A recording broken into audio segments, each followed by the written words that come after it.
ازيكم يا شباب؟ فيديو النهاردة بعنوان Gathering and Crafting Stone. هنشوف الأدوات اللي بنستخدمها واللبس اللي أنا بلبسه علشان أقدر أجمع الستونز وأعمل كرافتنج. طبعا انتوا عارفين إن كل مهنة في ألبيون ليها لبس مخصوص. ادي هنا لبس خاص بجمع الستونز. هتلاقي اللبس ده بيساعدك تجمع ستون بطريقة أسرع، وكمان الابيليتيز بتاعته بتساعدك ان انت تهرب بسرعة لو قابلك أي عدو. في كمان الباك باك بتاعك او الشنطة بتاعتك اللي هي بتقلل حمل الستونز اللي انت بتجمعها.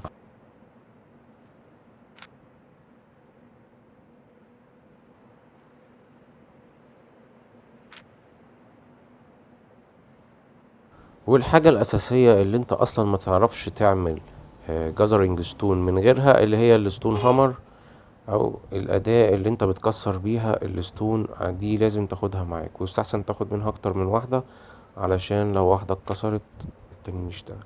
باخد معايا كمان الفود ده اللي هو بيزود الجازرينج ييلد 10%.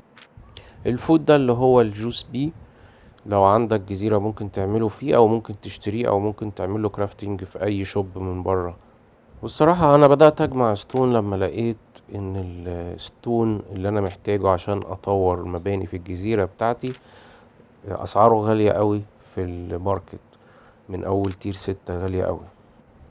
لو بصيت في الديستني بورد هتلاقي ان الجاذرنج ستون ليه شجرة مهارات لوحده، والكرافتنج ستون ليه شجرة مهارات تانية لوحدها.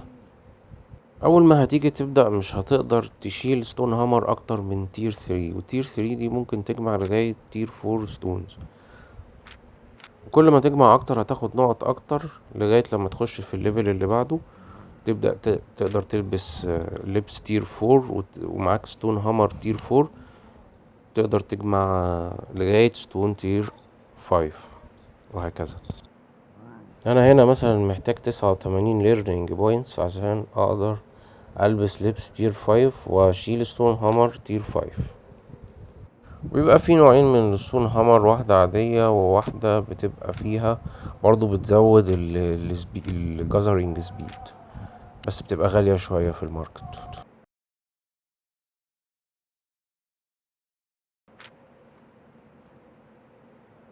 وطبعا ما ننساش اهم حاجة، الماونت بتاعنا يكون بيشيل كتير زي الطور ده، يستحسن يكون جاهز من ليفل من تير 6 علشان تجمع براحتك.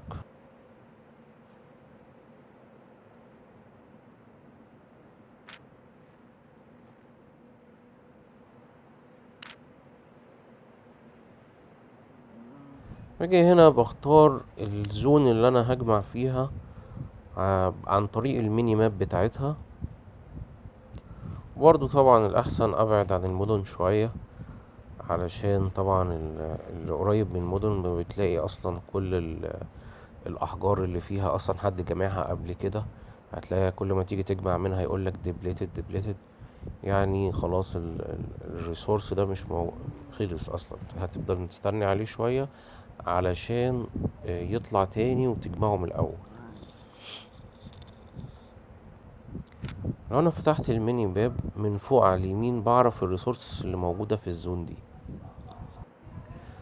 هبدأ اشوف الزون المناسبة اللي انا عايز اجمع منها، سواء كان تير 4 تير 5 تير 6، على حسب طبعا اللبس بتاعه، على حسب الستون هامر بتاعي، وعلى اساسها هروح هناك واجمع الستون اللي موجود.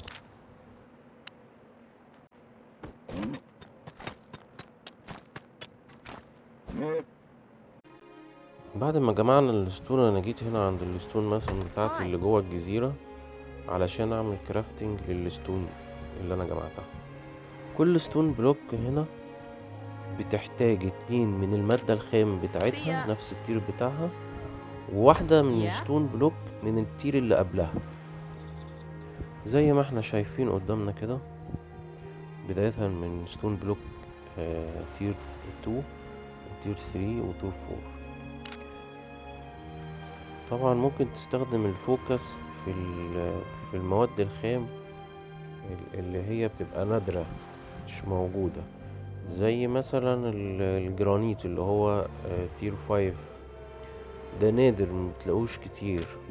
يستحسن تستخدم الفوكس عشان ترجع جزء او حوالي تلت المادة الخام بتاعتك.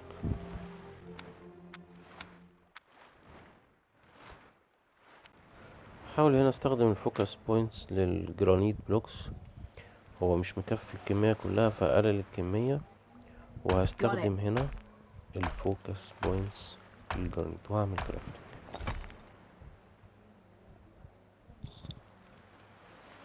معلش يا جماعة.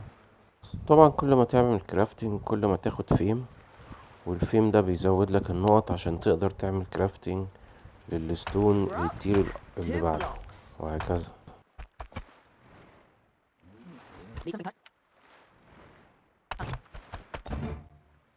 ولو بصينا هنا برضو لشجرة المهارات بتاعة الكرافتنج ستون، انا اقدر اعمل ستون لغاية تير 5، ومحتاج البوينتس دي او الليرنينج بوينتس دي عشان اقدر اعمل تير 6.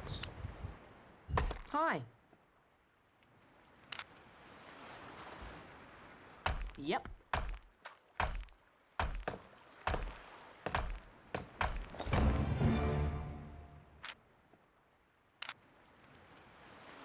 Got it.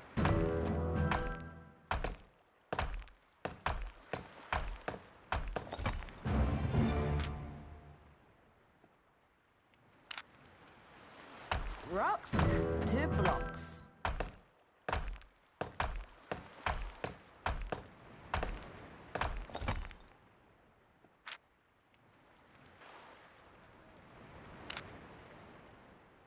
Done.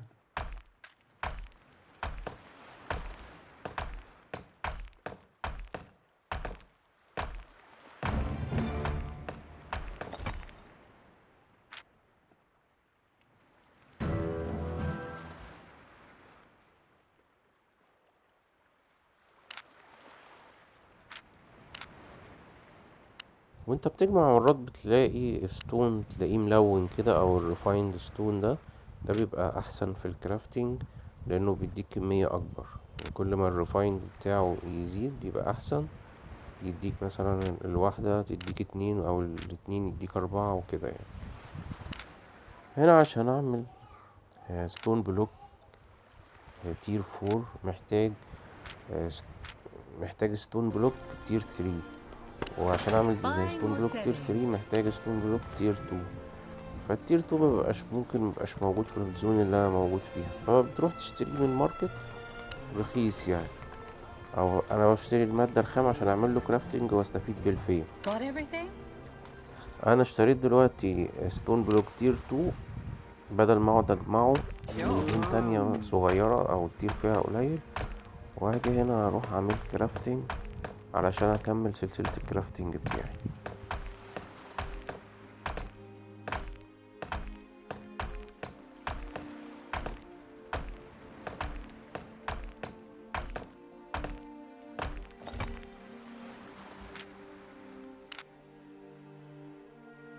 Got it.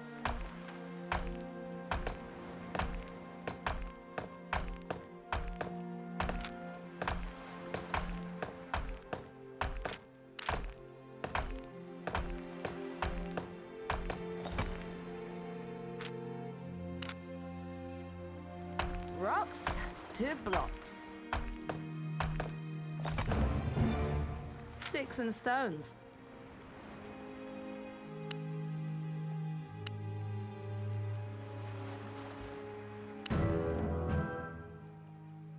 Ready to cut stone? في اوبشن في الستون ماسون اللي انت بتعلي التير بتاعة الرو ماتيريال اللي انت جمعتها، بس طبعا هتلاقيها اصلا اغلى من الرو ماتيريال في السوق، فمحدش بيستخدمها وما تستخدمهاش، بتعلى ليفل واحد اعلى.